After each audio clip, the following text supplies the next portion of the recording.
Bonjour à tous, alors aujourd'hui petit exercice donc de géométrie dans l'espace. Pour déterminer la spécialité maths, on est sur le calcul de distance entre un point et une droite. Donc ici, on se place dans un repère orthonormé de l'espace. On considère trois points A, B et C. Et on va bien, donc déterminer cette distance entre ici le point A et le point BC. On va passer par une représentation paramétrique de BC suivie d'une équation cartésienne du plan, donc passant par A et perpendiculaire à BC. Et avec ça, on aura le projeté orthogonal de A sur BC. On regarde tout de suite sur GeoGebra ce que ça donne. Alors voici mes trois points, donc ici dans l'espace, ABC. Première chose, je veux donc la distance entre le point et la droite BC. Je trace donc la droite BC. La voici. Voilà. Et donc maintenant, il faut trouver la distance entre A et cette droite. Il faut savoir que cette distance, c'est la distance la plus petite que vous pouvez trouver entre A et un point de la droite. Et elle est réalisée en trouvant le projeté orthogonal de A sur la droite. Pour ça, on trace donc un plan orthogonal à la droite et passant par A. Vous voyez, ce plan, il est ici.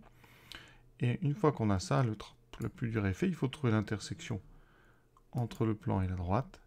Et en fait, notre distance minimale, c'est la distance AH. On est parti. Première question, représentation paramétrique de BC. Alors pour ça, il me faut les coordonnées d'un vecteur directeur de BC. On va prendre le vecteur BC tout simplement. On va faire coordonnées de C moins coordonnées de B. Donc on a tout. Ça fait moins 2, moins 1. Donc moins 2 plus 1, moins 1. 0, moins 1, moins 1. Moins 1, moins 0, moins 1. Donc BC est directeur de la droite, donc BC. Et elle passe par B. Donc représentation paramétrique très simple. On a donc X, Y, Z. Ici, coordonnées d'un point, donc j'ai dit que je prenais B, moins 1, 1, 0.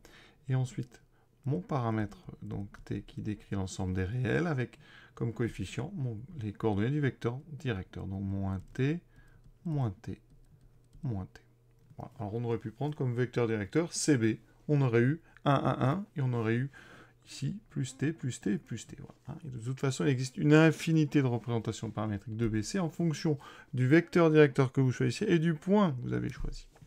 Deuxième question, maintenant, on part à la recherche d'une équation cartésienne du plan passant par A et perpendiculaire à BC. Donc, alors, soit P ce plan. D'accord? Alors, donc déjà, P est perpendiculaire à BC, donc P, on va l'écrire, P est perpendiculaire à BC, d'accord? Donc, le vecteur BC est un vecteur normal de P, donc normal AP. Conclusion. Et là, on a tout de suite le début d'une équation cartésienne. Notre plan P possède une équation sous la forme, alors moins 1, donc ça fera moins x, moins y, moins z, plus d égale 0, avec d qui est un réel qu'on va déterminer grâce à l'appartenance d'un point à ce plan. Le seul point qu'on a, par contre, c'est le point A. On vous le dit, il passe par A. Nous, on a utilisé la direction ici orthogonale. Donc mon point A de coordonnées 0, 1, 2, il appartient à ce plan. Donc quand je remplace, j'obtiens moins xa, moins ya, moins za plus d égale 0. Ce qui me donne donc moins 0, moins 1, moins 2, plus d égale 0. Et donc vous voyez, ça donne d égale 3. Donc l'équation qu'on peut avoir de ce plan P, c'est donc moins x, moins y, moins z, plus 3 égale 0. Et vous pouvez même en prendre une autre, qui serait x plus y plus z moins 3 égale 0. Troisième question. Maintenant, déterminer les coordonnées du projeté orthogonal de A sur BC. Eh bien, d'après le cours, eh bien, ce point, ce projeté orthogonal qu'on va appeler H, eh bien, c'est l'intersection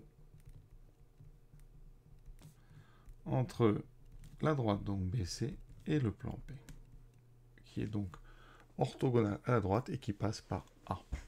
Et donc, on doit résoudre un système composé de 4 équations.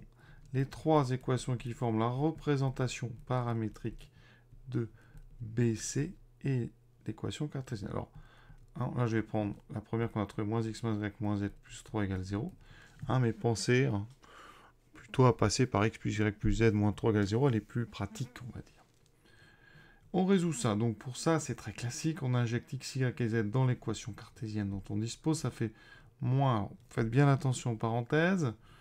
Donc, moins 1 moins t, moins 1 moins t, moins t, plus 3 égale 0. Et à côté, je vais faire avec l'autre équation. Pour ceux qui ont plutôt pris x plus y plus z moins 3 égale 0, ben eux, ils ont un petit peu moins de problèmes. Ça fera moins 1 moins t, plus 1 moins t moins 3 égale 0. Alors, ma première, ça fait donc 1 plus t, moins 1 plus t plus 3 égale 0. dt, j'en ai 3.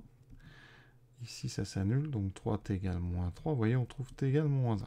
Pour ceux qui avaient l'autre équation, j'ai moins 3t, les moins 1 plus 1 s'annulent, moins 3t égale 3.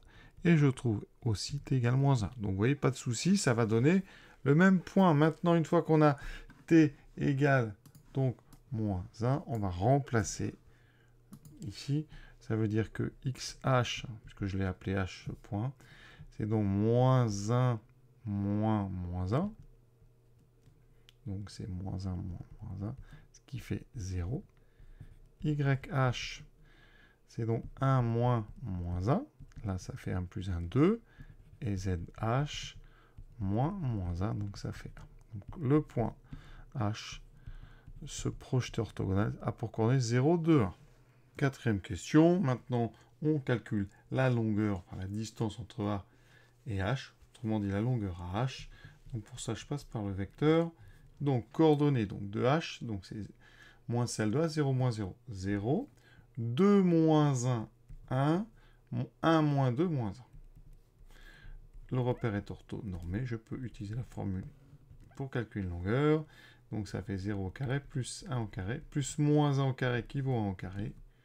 D'accord? Et donc, ça fait racine carrée de 2.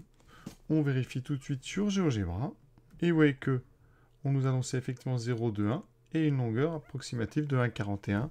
Effectivement, racine de 2, ça fait à peu près 1,41. Voilà, l'exercice est terminé. Exercice vraiment d'application du cours. Mais c'est vraiment ça à maîtriser. Voilà, je vous souhaite une bonne fin de journée. À très bientôt.